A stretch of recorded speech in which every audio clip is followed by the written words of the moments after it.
So, good morning.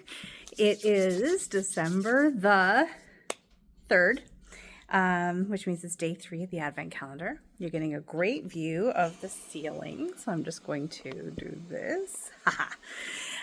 So, it is the time. So, day 3.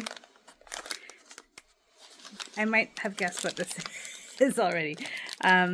So you may not have. So as you open your beautiful Advent calendar item, ponder the dimensions as it sits in your hand. And let's get the card out first. See what the card says today, because yesterday I kind of glossed over the card. Heather saw these pin cushions. Oh, there's a funny little joke here. Heather saw these pin cushions and thought they were an adorably perfect gift. She admired the cute crochet look and the weight to them. Well, it turns out there's a reason they're a bit heavier. They're also pattern weights. That's right. Not only can you store your pins in this tomato, you can use it instead of pins to hold your pattern pieces as you cut. So, all right. So I went down to a vendor event in Georgetown, Ontario, which was very nice. It was very nice of one of our vendors to host a bunch of different manufacturers to come in so that we could do some shopping. And so that's what this is.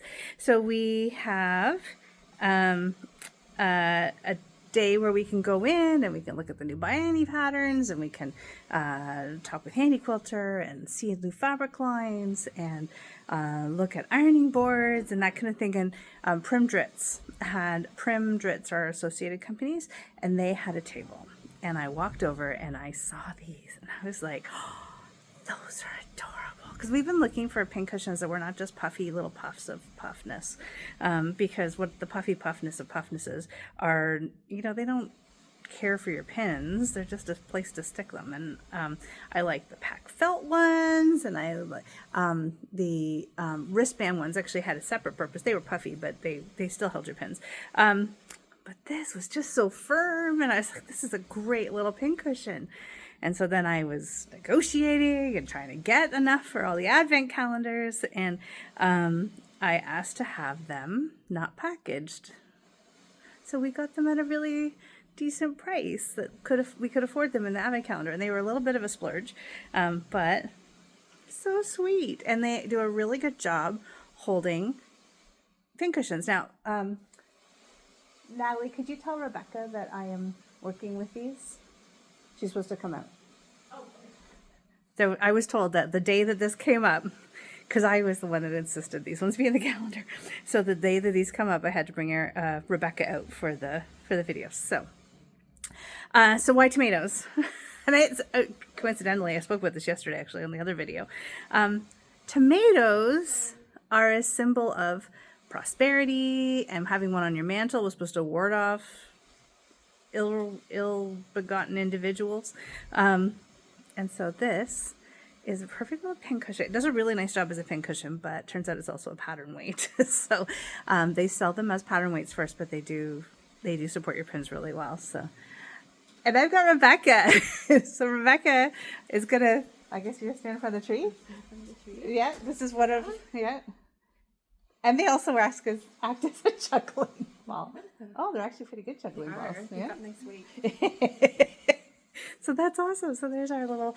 Okay, so there's more story though. So I started texting Rebecca. I started texting Erica. Like, took a picture of them. I'm like, I want these in the Advent calendar. And she's like, well, they are really cute. And I'm like, and they're so like they're the right size. And she's like, yeah, okay. But this is all we have left in the budget. And I said, okay, well, I still want them. So we took a little hit on the budget. So we ordered them.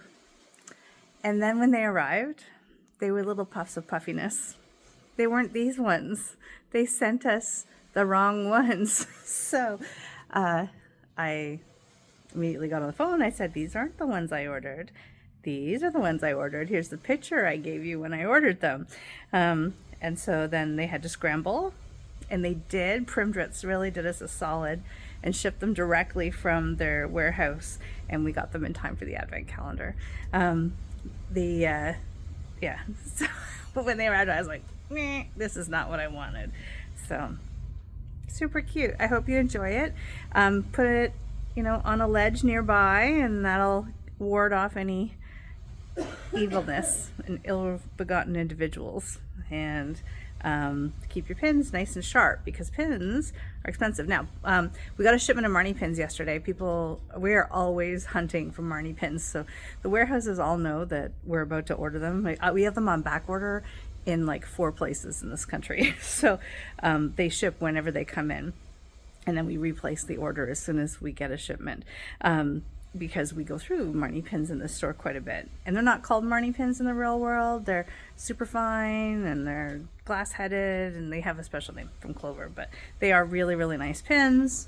But they're like, no pins are inexpensive. People seem to think that they're inexpensive little items. If your pins can be ironed, if they don't leave giant gaping maws of holes in your fabric when you use them, if they're not so sharp that you have to like shove them through, those are not good pins. Good pins go through like butter, leave no mark or practically no mark, and your iron can gloss over them. They don't lump things up, and they when you iron, you can take them out quickly because they do not stay hot to the touch. And that's what a glass-headed pin does, and that's what the Taylor Seville pins do. So if you've got Taylor Seville pins, there's a beautiful little place here for your applique pins, and then around here you can put your heat-resistant ones with the nice big ends on them. There you go. Okay, happy day 3.